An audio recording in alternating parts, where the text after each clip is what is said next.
Hello, everybody. It is Wednesday and we are live for The View from the Top. We've got Christians in the audience. We've got Marie, one of our wonderful change makers, is joining us. We've got Ray Abbott is joining. People are joining us from all over the world.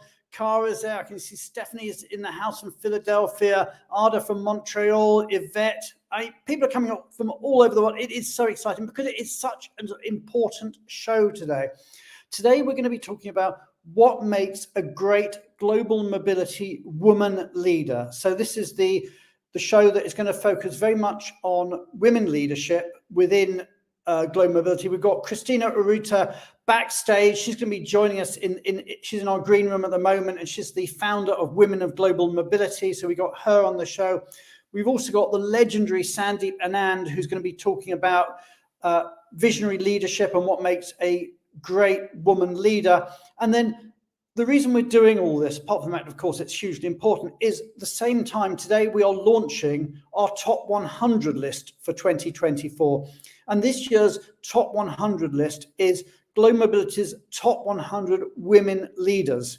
So we're going to be giving you the nomination form shortly. So please do make sure that over the next few weeks, you get online and you nominate those women leaders in global mobility who you think really need to be celebrated, and we will help you do that celebrating. So that's today's subject. It's what makes a great global mobility woman leader. Now, you know how it works, everybody. Join in the conversation, write in the comments box. A lot of you are already doing that. Tell us who you are, where you are, what all the questions you might have for our guests as they come up. Obviously, we've got our immigration and our tax gurus backstage as well, and they're going to be giving us the latest immigration and tax news. But also, of course, you may want your CPE credits, and we've got all those. So if you want your CPE credits, here they are. You can get CPE credits from our good friends at Worldwide ERC, and obviously they've got their huge GWS conference coming up shortly. But if you want your GMS or CRP credits, there you are, it's there. If you want your HRCI or SHRM credits, then many thanks to our good friends at Rocket Mortgage. You can also get those credits there. So that's this week's episode. What about next week? Well, next week, I'm really excited. We've got a huge episode. In fact, it's the first of a two-part series where we're going to focus on one particular company and what they do in global mobility. And the reason we're splitting it into two parts is because they do so much and there's so much thought leadership. And who is it? It's Microsoft. How big is that? So next week on the show, we've got Global Mobility at Microsoft, episode 1. And that's next week. And then episode 2 will be 2 weeks after that. So if you want to find out everything about global mobility at Microsoft, do make sure you tune in with us next week. A lot of people are watching us live on LinkedIn, but if you want to just listen to the audio version, then we are also available now on Spotify. So we've got a Spotify channel, just search for The View from the Top or Benevo and you'll find us. So that's all about that. What's been going on in the wonderful world of global mobility over the last 7 days? Let's have a look. What has been our breaking news?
So there we have it. Congratulations to everybody who's moved jobs and everyone who's been promoted.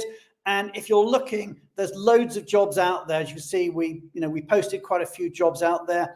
If you would like to be featured on this in weeks to come, if you've got a promotion you want to celebrate, if you've got a new job you want to celebrate, or indeed you've got a job that you want to fill, then just send us a note and we'll make sure we promote what you're doing in your life or in your work and your career too. So let's move on. We've got a really busy show today. We're going to move on now to talk about immigration. And as ever, I'm really, really excited to have with us backstage Julia Onslow Cole. So everybody, you know how it works. Hit the heart button, hit the like button, hit the applause button. Let's welcome to the stage Julia Onslow Cole.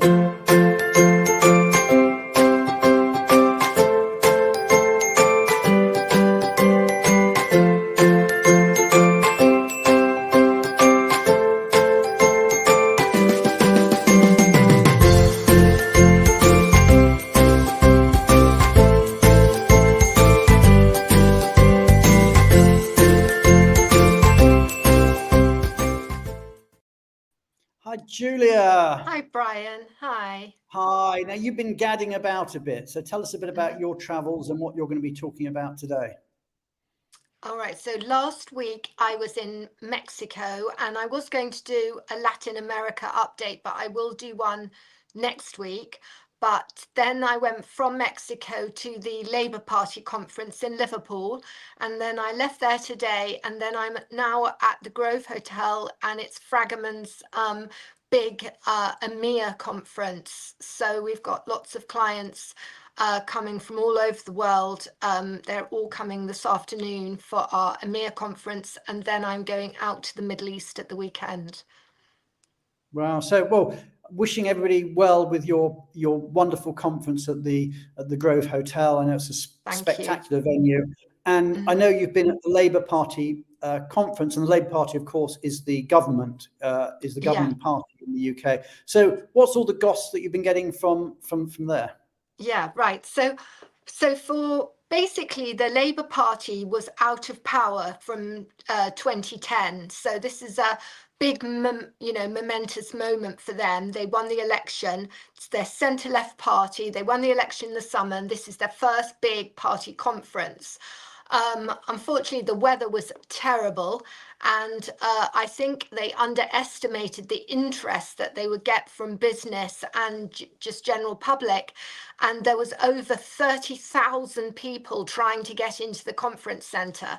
So it was actually quite a task to get in, because security was really high and the queues went back forever. So there's also quite it's quite difficult start for them, I think, really truthfully, because they feel they've inherited quite a bad position in terms of the deficit in the country, and they really want to be very careful. But they are centre left, and the unions are very much pushing on them to have some monies for different things, and they're not liking the message, which is quite gloomy, where the message is we don't really have a lot of money that we can spend. And they're also taking some quite big cuts. So for one of the ones that's very unpopular is they've taken away the fact that every pensioner in the UK gets a winter fuel allowance, and they've said that that should only be for poorer pensioners, and that's gone down very badly. But the Prime Minister at the conference said he was sticking with that. And so there's a lot of people from the union side that are unhappy. And also there's a lot of business people that were actually quite moaning about things. I think one of the things is that the Labour Party had a business day. And the idea is that, on these business days, you normally get access to ministers, and you normally would expect to get real access. But because there's such an interest in the Labour Party, there were over 500 businesses that got tickets for this day, and it ended up apparently in fact I was unable to get a ticket, and I spent my whole time moaning that I couldn't get a ticket. But in fact it seems it was a lucky escape, because there wasn't very much access to ministers. It was just so crowded. And also businesses unhappy because there's a big budget coming up shortly, a lot of, gloomy reports coming out about what this might do for tax. And also there is a big employment bill. This is a very big contentious matter. There's an employment bill that would give a lot of rights to employees. Business say too many rights and it might stop inward investments. The unions say too little rights. So it is a bit of a perfect storm, I think. I think that's the sort of fair summary. I spent my time with the immigration minister. She is a very nice lady, Seema Malhotra. I would actually say as well that all of the MPs I met, and I met about 40, they were really refreshing. That's probably the youngest set of MPs we've ever had. And they're all incredibly passionate and they're very keen to engage, keen to, stay in touch with you. Very fresh, and it's a very refreshing atmosphere speaking to the MPs. So that's a very positive thing. One of the things that Seema Malhotra said, and this is a very positive thing, that they will actually match skills shortages and look at holistically in the UK, like what sorts of skills do we need for the future? What's the future of work? What skills do we need? What does that mean for education? What does it mean for training? And then what does that mean for immigration policy? So looking at it very holistically. And the experience that I have advising governments in the Middle East, that's exactly what they do, which is really, really successful. And it sounds logical, but a lot of countries just make immigration policy up on the hoof without actually looking holistically. One of my messages that in England it's a really big issue is the cost of visas. We're now the highest costing country almost in the world, I think, for the cost of getting a visa.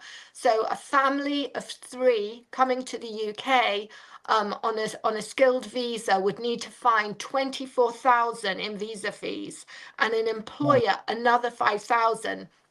And before I went to the conference, one of my clients was telephoning me saying, Julia, if you do nothing else, say something about the fees, because they said, we've got good projects in the UK, but 1 or 2 of the people on the project needs a visa, and that's like 150,000. So, that was something I mentioned. And also the need for them to sort of pivot very quickly on immigration policy, because future of work, the impact of AI, all of these things are running very fast. So you've got to make policy very quickly. And I always give this analogy of one country I was in the Middle East where I went to see the government and said, you really need to get a visa category for this. And then in the morning, I woke up and on the radio, to my horror, they announced this visa category. And sure enough, it took 6 months to actually find the policy that supported it. But it was really amazing how quickly they pivoted. And I was saying to the minister, that's what the UK has to do. And also the last thing I wanted to say is that around the world, the rhetoric on immigration is awful. And, it's so unfair. And a lot of it is coming out of the election. So I know Julie's going to talk about the US election, but there is a lot of terrible rhetoric about immigration. And, it's quite interesting because at the Labour Party, Angela Eagle, who's a Home Office minister, she actually came out with a statement saying that Trump was spreading vitriol against immigrants. And then he's come out now with a counter Trump saying, who is this random person? But I mean, this whole negativity around immigration around the world is very poor. And, I think governments really all across the world need to be very supportive about making positive statements about the benefits, certainly, of work immigration. Okay, so thank you so much. As Karen said, Julie Onslow-Cole, you always amaze me. Truly a woman of the world. Hi, Karen. Well said, Karen. And I think if I sum up, I think what I'm hearing is some missteps by the new government, some nervousness amongst business, but also a lot of refreshing positivity. Yes. So, early days, but they made a few missteps, looking hopeful. Okay, we're going to move on. We're now going to talk about tax. So many thanks to Julie Onslow Cole, and we move from her to Julie Barron. So everybody, you know how it works. As we say goodbye to Julie and we bring Julie onto stage, please hit the heart button, hit the like button, and hit the applause button.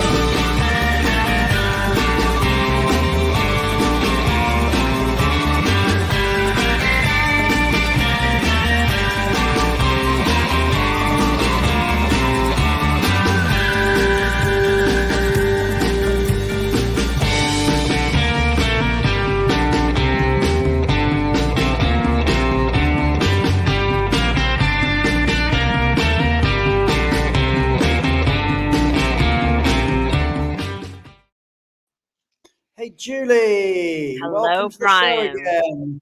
And we're going to carry on with the political theme, I gather. We are, and I'm going to tie back a little bit to what Julia was talking about, is that we are very curious what's going to happen in the upcoming budget in the UK. We're going to get some clarifications around some of the new non-domiciled rules. So very interesting times indeed.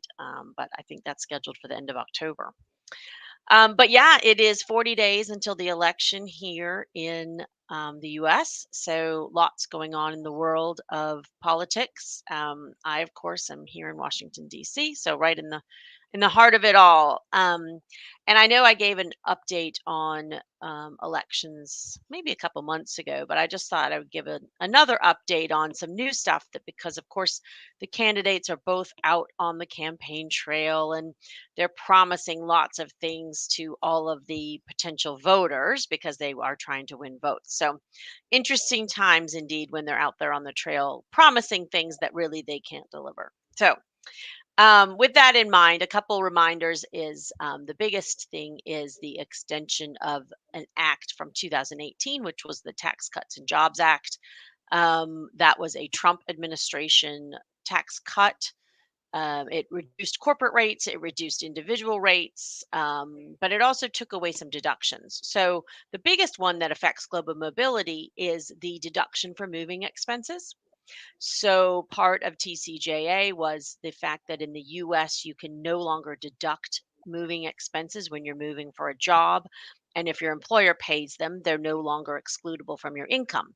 So that cost a lot of our employers a lot of money, because now all of a sudden, all those moving expenses were taxable and had to be grossed up. So if TCJA indeed expires, that would be something that we would get back.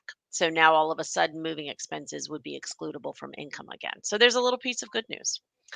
From the candidate side, Trump just, I guess 2 weeks ago now, announced that he would no longer have a cap on the deduction for state and local income taxes. If you hear it in the news, it's called the SALT cap. Big controversy, especially from people from high tax states where they used to be able to deduct their state taxes against their federal taxes with no limit. And now there is a limit of $10,000. Personally, I don't see how they just take that cap away and let everyone deduct with no limit anymore, because it's just too much of an expense and they'd have to have some offsets with that for some revenue raisers. So I think that maybe they'll shift that cap, but Trump has announced he will get rid of the SALT cap, although of course that was originally in his own tax plan. Both candidates have said that there's not going to be any more tax on tip income, so that's something new. Trump added to that no tax on overtime income. So as you can see, there's lots of promises out there right now, just trying to gain votes. These sound like expensive promises. They're expensive, right? Nobody is saying, okay, here's how we're going to raise revenue. So Kamala did promise tax credits for people who have newborn babies. So $6,000 if you have a baby. So that's kind of nice. She also announced some incentives for first-time home buyers, which we believe must be in the form of a tax credit, because how else would you do it? So interesting stuff out there where there's just stuff being announced by candidates. But stand by. I think the biggest thing for our mobility professionals is really this moving expense deduction. We'll see where that lands. That'll be really interesting to follow. And then, of course, this state and local income tax deduction, which could also change costs for our employers. Okay, so Julie, thank you so much for that update. We're now going to move on and we're going to be launching. This is the moment when we are going to be launching our top 100 list, so Global Mobility's top 100 women leaders. And to do that, we've got a little introductory video, and then we're going to bring onto our stage Tali Goren, who is going to tell you all about how you can nominate, and Christina Urrutia, who amazingly formed a wonderful grouping called Women of Global Mobility. And Women of Global Mobility, together with Vialto and Fragment, are, of course, our partners for this year's event. So everybody, as the excitement builds, you know how it works. Hit the heart button, hit the like button, hit the applause button. A big, big thank you to Julie Barron, and welcome onto our stage, Christina and Tali.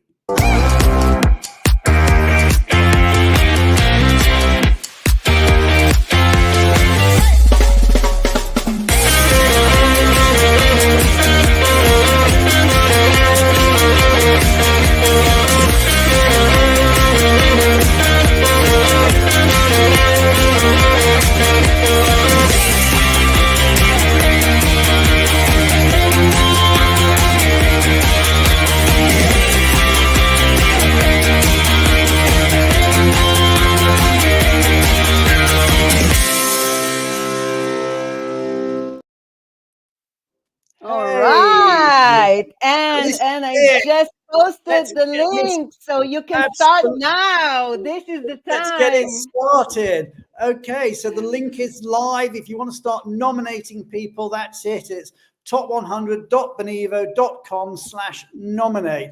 But before we get onto that, Christina, welcome to the show, and kudos to you and your colleagues for launching Women of Global Mobility. Tell us a bit about it and what you guys do.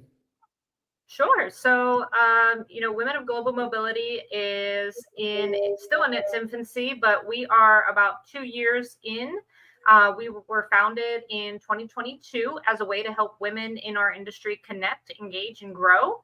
And this is both in their professional and personal lives. So a lot of our content that we do is across a variety of topics for personal development, professional development, networking, and career.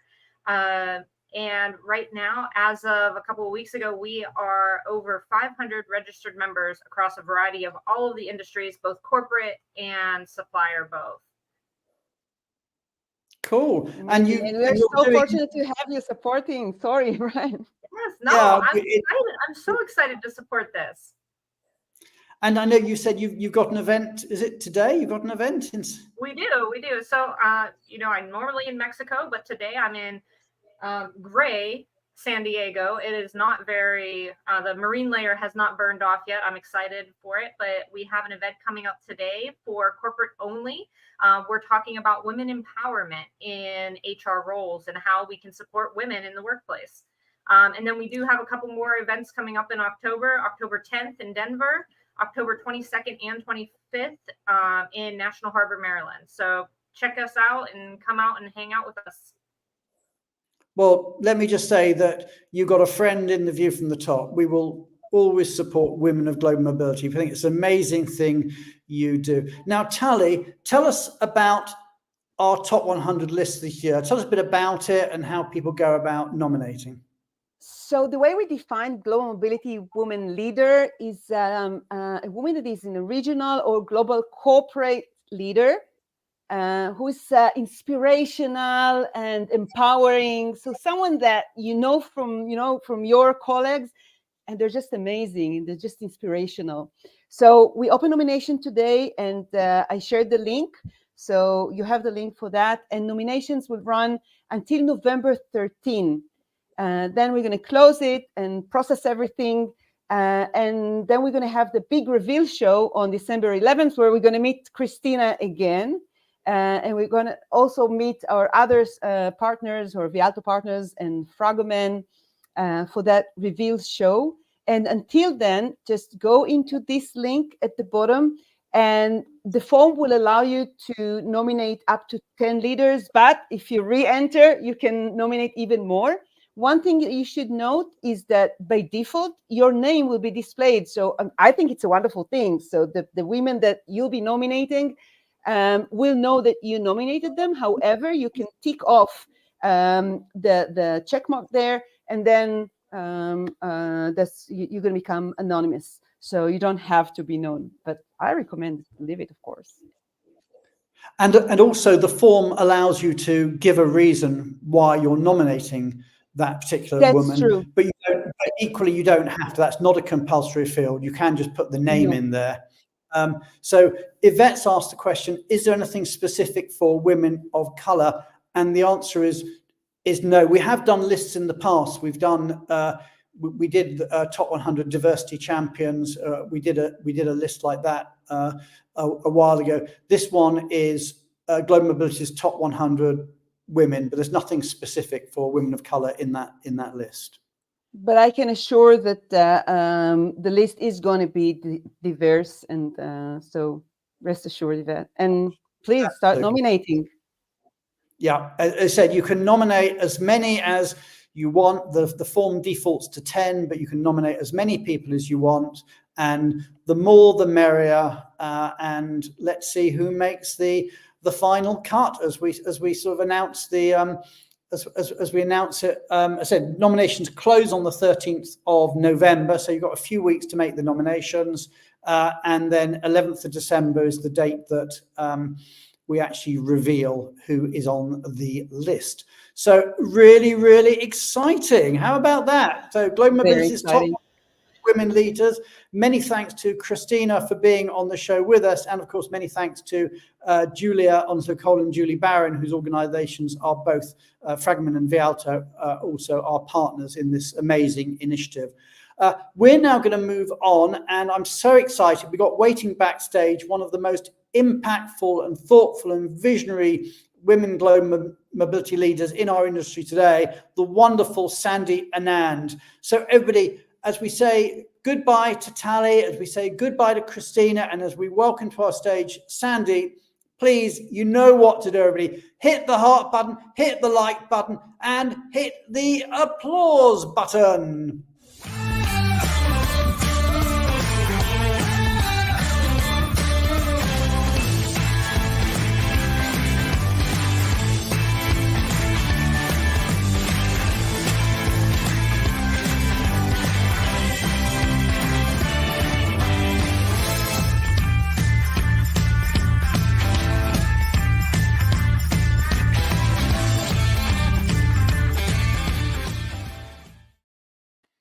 Hey, Sandy, welcome to the show.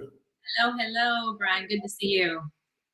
Oh, it's so great to have you here. And I must say, we run the Changemakers. I think most people on the show know we do the Changemaker. You are actually Changemaker number 1. You are a very, very first Changemaker. So that just shows how sort of, you're willing to grab new challenges or be involved. But tell us a bit about that experience. Yeah, it was early partnership with Benivo, which I guess kicked off back in 2020. And so one conversation led to another. I'm somebody who tends to have these big ideas that may sound crazy. Had a great conversation with Nitsan, and it led to one thing to the other. And then there was a conversation about joining the Changemaker, and just the idea of being able to support. The name itself, I think, resonates quite a bit with what I believe in, being a change maker. And I think that's something that's pretty critical in our industry, especially how quickly things are changing. So here I am, and the partnership continues a few years later. So, and it's great to have you here. So tell us a bit about yourself. How did you get into this game? How did you, and in fact, for those people who don't know you, where in the world are you? Tell us a bit about where you are and how you got into this particular mobility game. Yeah, absolutely. So I actually grew up in a little city called Oakville, Ontario. It's about 30 minutes west of Toronto. And then now currently over the last decade, a little over a decade, I should say, I've been in Waterloo, Ontario, which is an hour and a half west of Toronto. It's funny when you talk about your career journey, especially being in mobility, nobody will grow up to say, hey, when I grow up, I'm going to be a global mobility professional.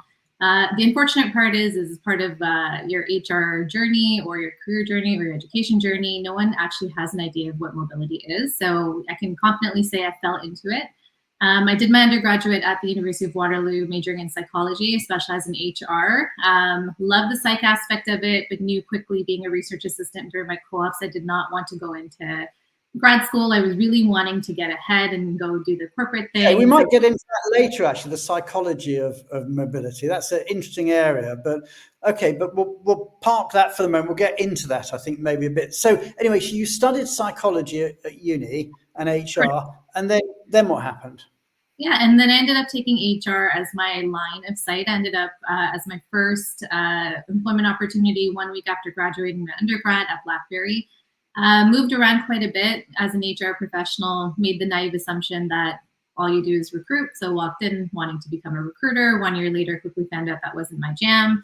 Worked on the background screening team, helped create a bit of that program, and then ended up doing reference checks. Again, great experience, got to understand what program management and creation and execution at a young age is, but knew I needed to move on. I had an opportunity to join the mobility team at BlackBerry still.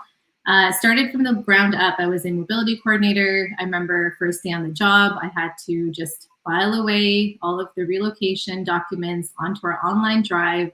And so when I say I worked ground up, I truly did. And I have absolute joy in saying that, because I think in the profession and how complex it is, you have to start with that. And so I went from just really coordinating and the initiations of relocations to then taking on domestic, then did cross-border, then did international.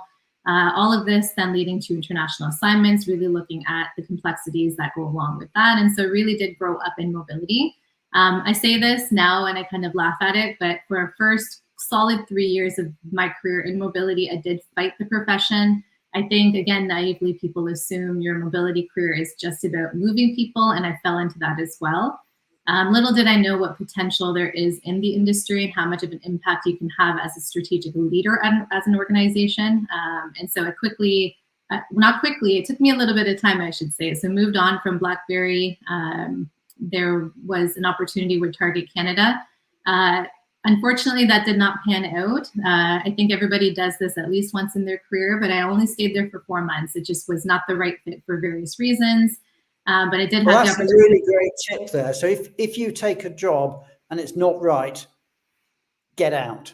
Well, and this, saying that, yeah. Well, and I say this like, think it through, right? I think every decision needs to be thought through. I think that for myself, I tried to make it work. I had the conversations.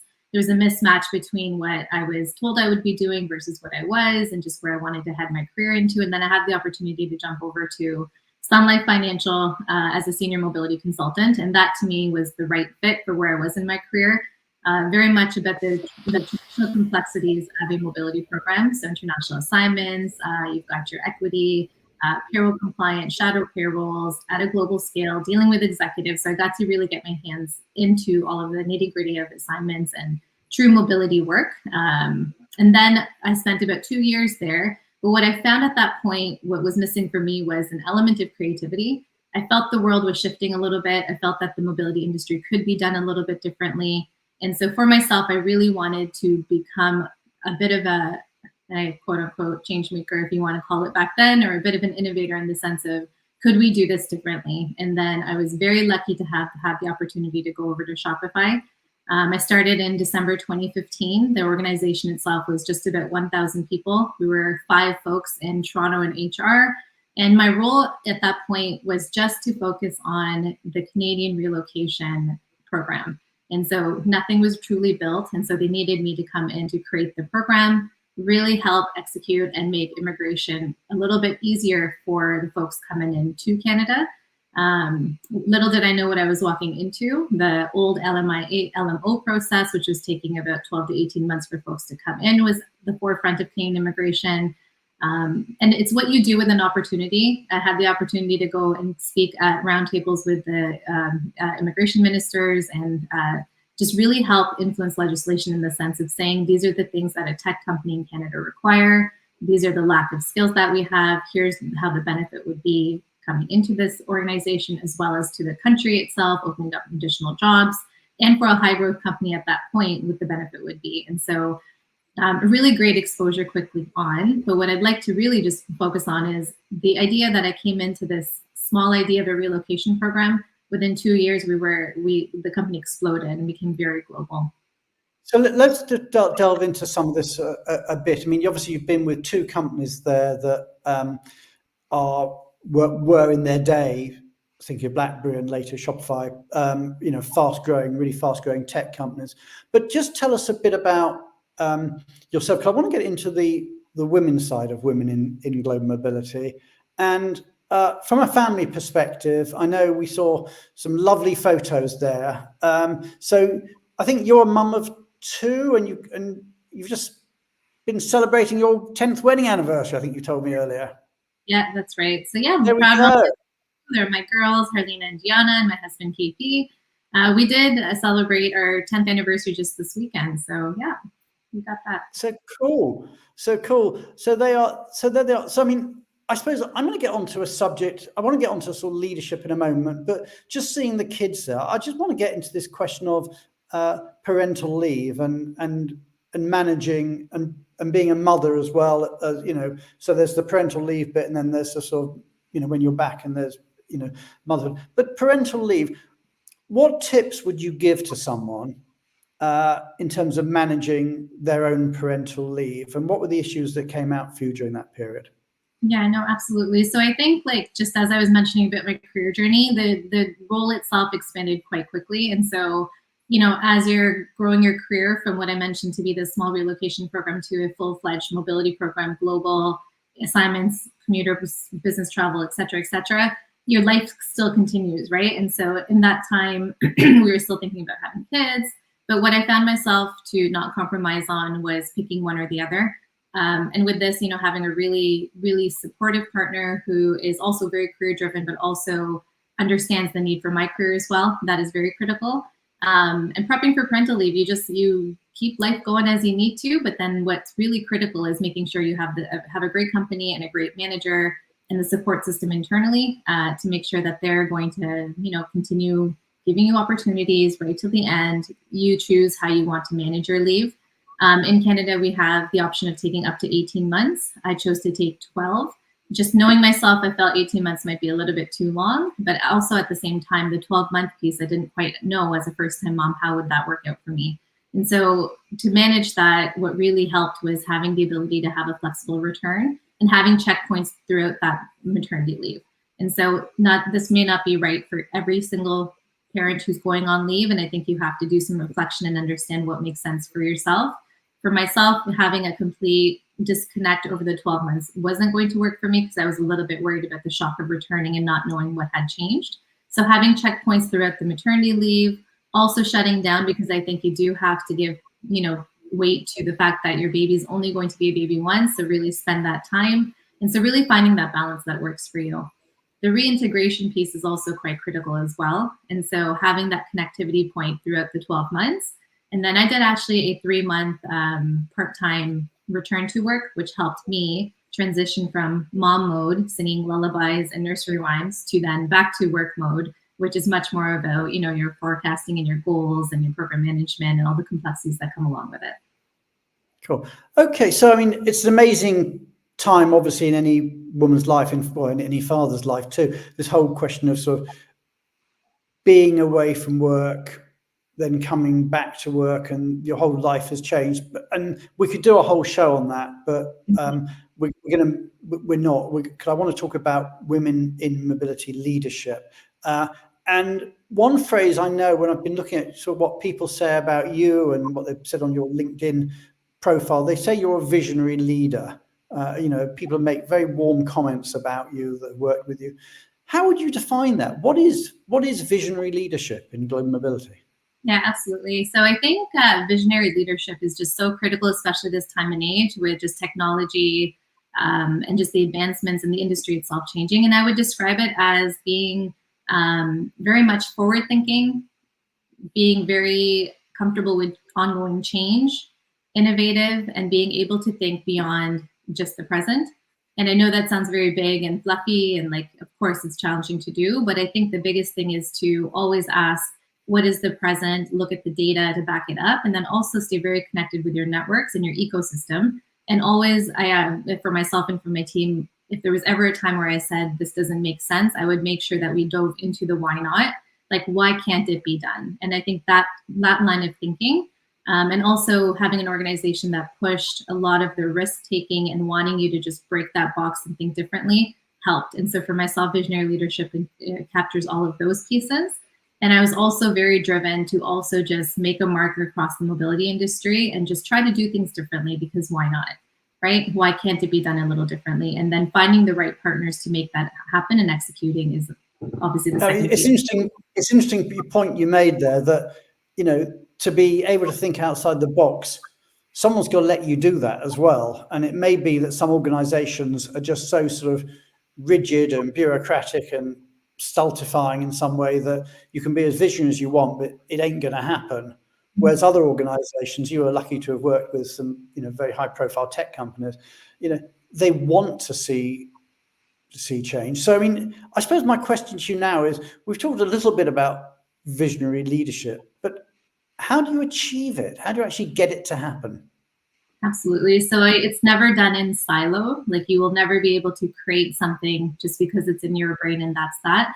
I do think there is a very big importance to be placed on your partnerships, high level of communication, and then also really looking at getting the buy-in all across your organization. And so for myself, if there was something that sounded crazy, I would acknowledge that from the bat. I think you call the elephant in the room. You get buy-in for folks to really understand your view. And the way to do that is to work across all of the different teams that help build your program and support your program. So your payroll, your tax, your finance, your legal, senior leadership, even the customers of the product or the program you're building should and can have a very critical say in what you're building. And so when you pull all of that together and you form your final product or proposal, you're coming in with a well thought out idea that also may have some asterisks to say, this may be high risk, but let's work together to see what can or cannot happen. And so you're not doing it alone, but that execution piece has to come with a collaborative effort across all of the different teams, because as our audience here knows, within mobility, you do have a heavy compliance component. You need strong partnership with your tax teams and your legal teams. And so with that coming together, it really does help give you that buy-in. Okay. And you had a chance to do something really visionary, because, and it's not a chance that everybody has, is you created a relocation program from scratch. Mm-hmm. So tell us about that, you know, how you start. You know, we've got the proverbial clean sheet of paper, although I'm sure nobody uses paper in tech companies these days, but you got the proverbial clean sheet of paper. How did you go about starting a relocation program or building a relocation program from scratch? Well, this is it, like, quote unquote, your blank canvas, right? This is your now masterpiece that you get to really start from scratch. And what a great opportunity to do something. So with that, again, it's just a lot of good conversations and understanding your company, but also understanding from your past experiences what did or did not work. And for me, my biggest challenge was always looking at mobility packages, whether it be assignments or relocations, being very black and white and standard. And that to me just didn't sit well. So what I mean by that is, if somebody's moving domestic, depending on family size, they would all get the same services. The experience would be the same, cross-border, international, whatever the case might be. For myself, what I really wanted to hone in on was, could there be more magic if we were to really look at the customization and personalization of the package? And so what I mean by that is, my team was set up to do what is called mobility intake calls. And so it allowed for a very one-on-one direct experiential moment for our either new hire coming in to really just understand their needs. And we talk about, you mentioned earlier, the psychology of mobility, but relocating is a very human impact process. And so if somebody has specific needs, a conversation allows you to really dig into that and make sure that the readiness for the move is there. With that, you can then build a package. And so what this allowed us to do was not only control costs on our end by not providing the same 7 or 8 services across every single situation, but it also allowed us to provide customization and provide the impactful services that we needed. And so with that coming together, it allowed for this unique ability for folks to move based off of what they needed. And for us, it really did allow for a great experience for our employees, as well as the cost savings on our end. That's amazing. So I've had a question that's come in that I'll ask. It's from Richard Majewski. He said this: to what extent have the women on the call, including Sandy, and in fact, you're the only woman on the call at the moment, Sandy, so you're taking this one head on, encountered resistance from males when a female is put in a leadership role? Is that a major issue? Do men still have a long way to go regarding changing attitudes? So how far has the world come on, and did you have any experience of that? So, I mean, a very controversial question. I think every single human will have their own experiences, but I have to say for myself, I think I was very fortunate where I did not come against this very often. I think what I came across more than this was people understanding and really truly buying in on the strategic benefit of mobility. So I found myself to be more focused along the on those roundtable conversations about why mobility is so critical versus me having to prove myself as a female leader. I also think as organizations and the world has shifted, there's been more effort put to providing inclusivity. And I think by way of HR as well, there seems to be more females as well. So I think there is something to be said about just the demographic that naturally is there as well. But for myself, I haven't felt that, and I've often reflected on how fortunate I am, and especially now having 2 daughters myself, is that something that we can continue to grow and make sure doesn't come as an issue moving forward. Okay, lovely. Now, another question that I want to ask, because something we were talking about when we were chatting the other week, is about managing your own career. And I think the phrase you used when we were chatting was build the role that you want. Correct. Which I think is a nice concept. So tell us a bit about how and why, and a bit about the philosophy of building the role you want. Yeah, absolutely. So I do, and it's easy to say build the role that you want. So I don't want to come in naive to say it's not hard. It is very challenging. I think the one thing you have to do is always look at the opportunity that is ahead of what you're currently doing and what it can become. And so for myself, having, again, entered my last employment as just creating a relocation program, there were all of these gaps that either were going to be filled by me or filled by somebody else. And so you have to really own that development in your career journey. And so if there's something you think you can grab, you have to be loud about it, you have to be open about it, and you have to really call it your own, matched with obviously your impact as well as having the opportunity to build it together. And so what I mean by that is coming in with a relocation program, growing it to a full-fledged mobility program.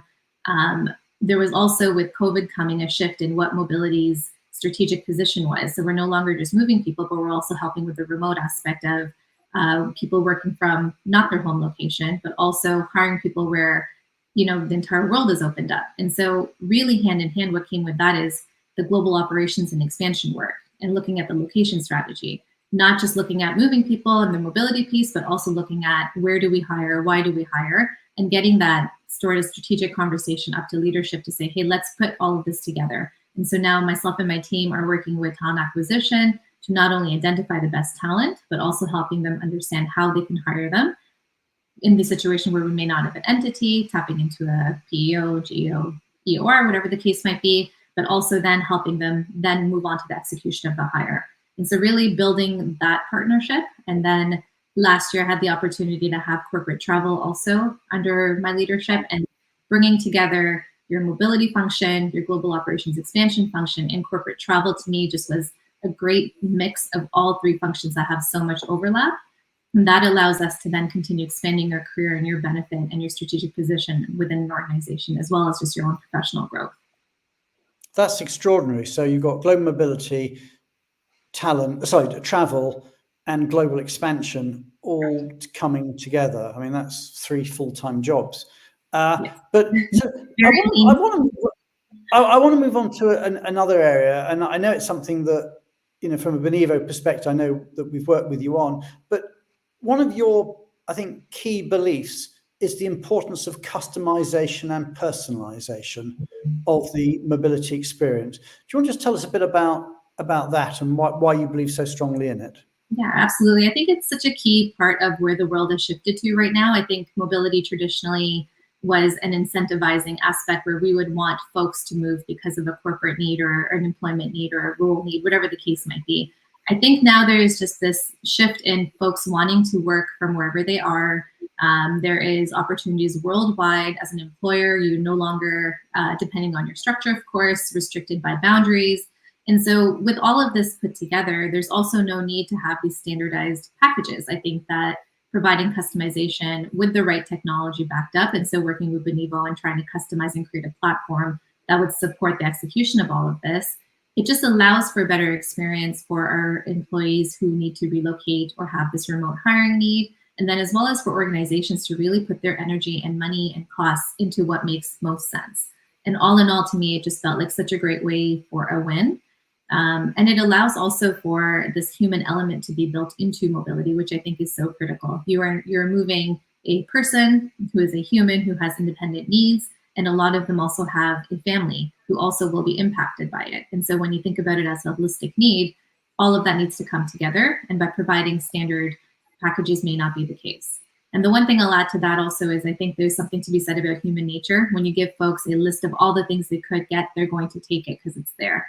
And so from an employer standpoint, if you're offering the things that are most critical, it makes more sense. And again, I always equate it to the concept of unlimited vacation days to giving somebody 15 vacation days. As a human myself, I'll be counting and making sure I get 15. If not, I'm asking for more. But I found when I had unlimited vacation days, I was only taking 5 a year without even realizing it, and being told, oh, you got to take more vacation, because it's not something that I was really like paying attention to. So. Okay. And tell me about the role of technology. I mean, how do you use technology to drive that meaningful change in an organization? Yeah, absolutely. I think technology is becoming more and more important. I know everyone's hearing and talking about AI. And Benivo, you folks, are such a great tech platform where, you know the importance of it and provide that to your clients. But a seamless integration of mobility is so critical for the execution.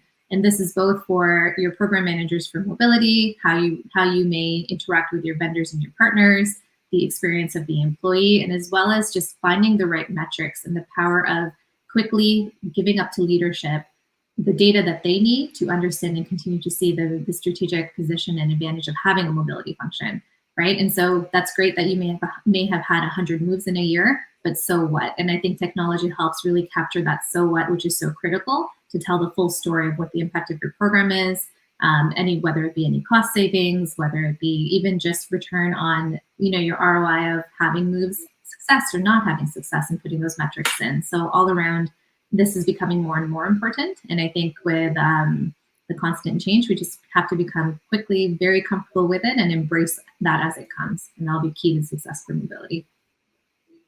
Okay. And I know at one point in your career, one of the things that became really important in your organization was the whole question of work from anywhere.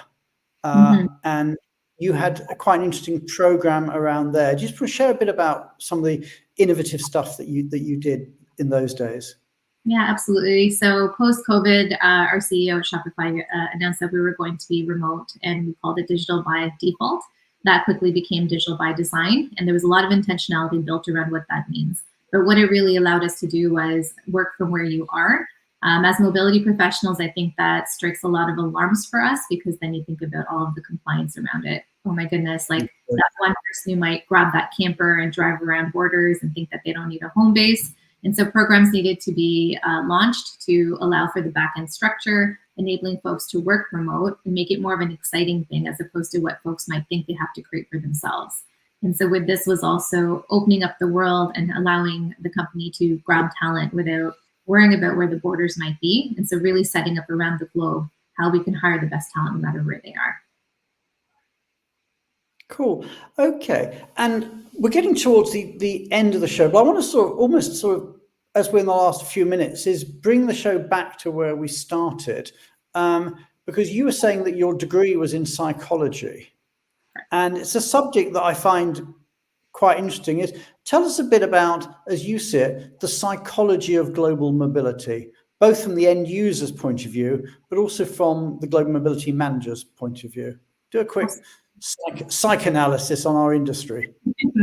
Yeah, I'll do my best on that. It was just a great merriment of two, psychology with HR, but then also just mobility. Like, it is such a human focused function. And, there's an element of, as a program manager, having empathy, building your programs that make sense for the people who are impacted. I always have said this, but and I'm sure everyone here in mobility says the same, but you are literally changing lives. It is not a small feat for one person to go from one side of the world to the other. And so the psyche of that needs to be really considered. And what I mean by that is really understanding the readiness of somebody. And again, it's not just the employee that's moving, but also their support system. How is their partner doing? Are they okay with it? Do they have the buy-in? What about their children? What age are they in? There's the cultural aspect of it. There's the prediction of success for acclimation once they get there as well. And the key part is it doesn't just stop once they're there. There needs to be ongoing conversations and check-ins, and just to make sure that they're settled as well. And so there's all of these emotional intelligence pieces that you have to consider, and just really look at just, what factors would add to that success. So it's not just tactical of the location, but also the readiness of that human and their ability to acclimate. Okay. And when I was looking on your LinkedIn profile, another comment I saw there was someone said about Sandeep, they said she's one of those people that thrives in those make or break moments.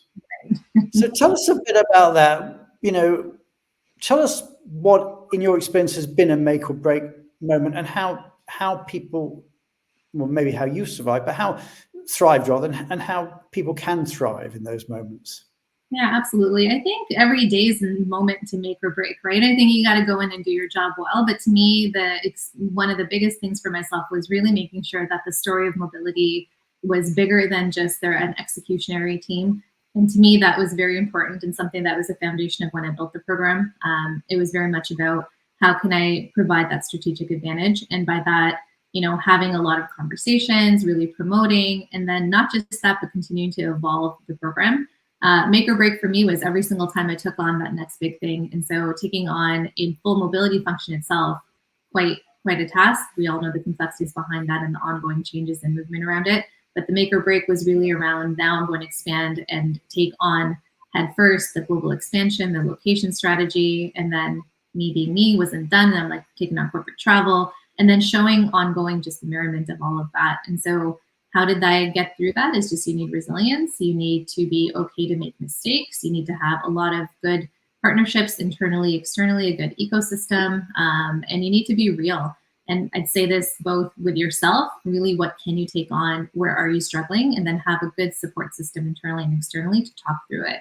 And take a break when you need. You got to take care of yourself as well. You can't just keep going, especially as a parent. I know we're talking about women as well here, but just as a mom of two, the realities of having 2 kids and then having taken on all of this, it definitely takes a toll. So also bringing in that time for myself to just recover and make sure I'm okay as well through everything. And you've done amazing. And what does the future hold for you, Sandeep? What's next? Yeah, so it's exciting. So I am no longer with Shopify. So much gratitude for that organization, and just gave me everything and more than I could have asked for my career and personal development. Next, I'm looking at really just continuing to network, figure out what's out there, and just find the right fit of what that next step is. I've taken a bit of a breather right now just to spend some time with my family, and just, little things like just getting my kids' closets organized and getting ready for the school year. We took some vacations, and so we'll continue the combos, but I'm looking forward to that next big adventure as it comes.